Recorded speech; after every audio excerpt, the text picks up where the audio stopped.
Welcome, everyone, to the Association of College and Research Libraries Virtual Worlds Interest Group.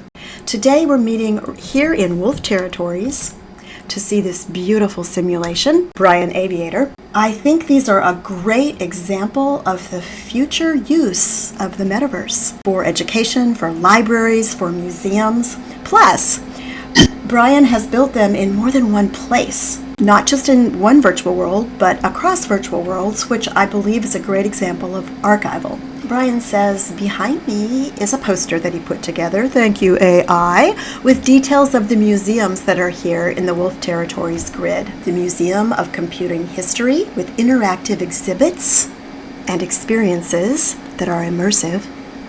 The LGBTQ History Museum and Cultural Center, which has exhibits, archives, and a community hub. And last but not least, number 3, the Brevin Cat Museum. It's a whimsical haven for cat lovers, all things feline, where you could also enjoy some experiences, relaxation in a quiet space.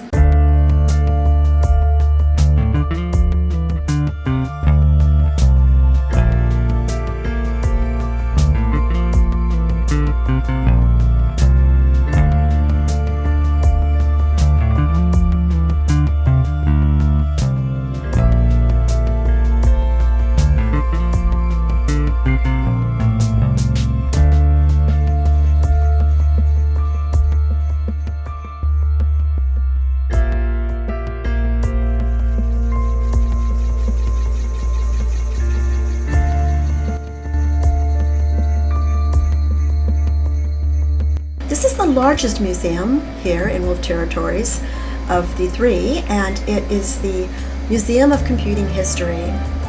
The first version of this was created in 2022 in Second Life. The one here is nearly the same, but Brian says we also have a smaller version of this museum in Roblox. What a great example of not putting all your eggs in one basket and learning to archive virtual and digital assets.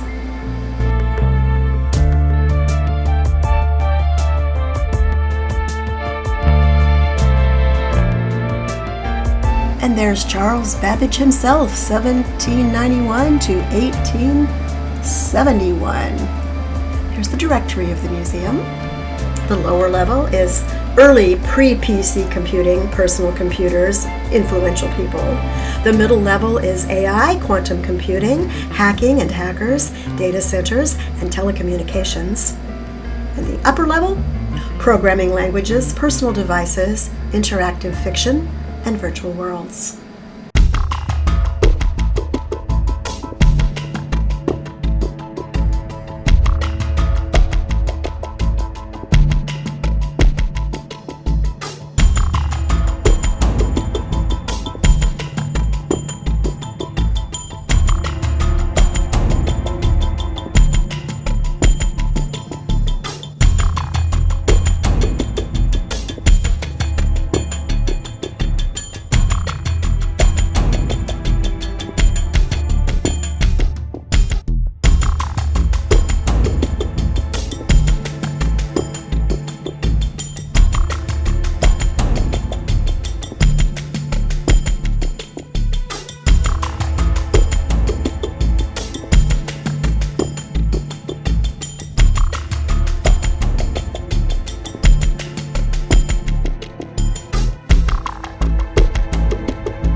So on this level there are several exhibits, and we've entered the room on the Artificial Intelligence exhibit. You can see that sign here.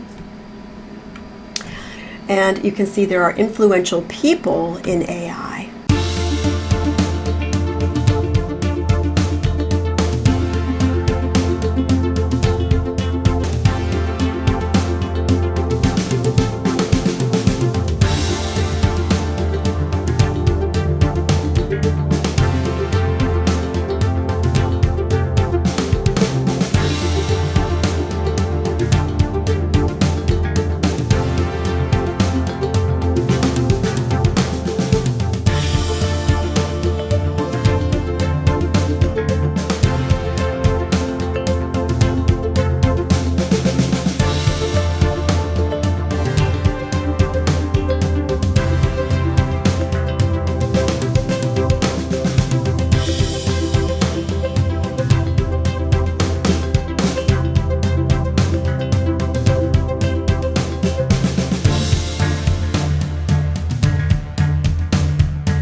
Brian says that many of the interaction fiction games, later multi-user versions, MUDs and MOOs, they were the precursors to virtual worlds like Second Life. And there are so many virtual worlds. Some of them have fizzled away, died, and some remain. Minecraft, still an amazing space for children. I call it the kindergarten of virtual worlds. Lively, I went there.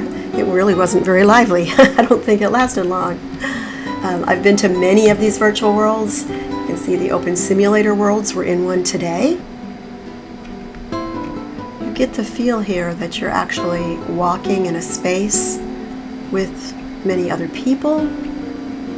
I might point out that you can come here alone and spend time interacting, exploring, experiencing these different interactive spaces and researching on the Museum of Computing History. Or you can come with a friend or a group, or you could bring students. There's many ways to experience this, and it doesn't cost. To travel to a museum like this can be pretty pricey.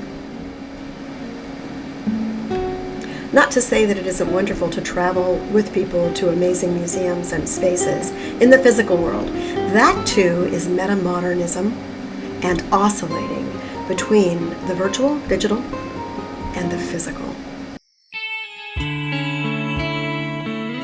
Next, we're going to the LGBTQ History Museum.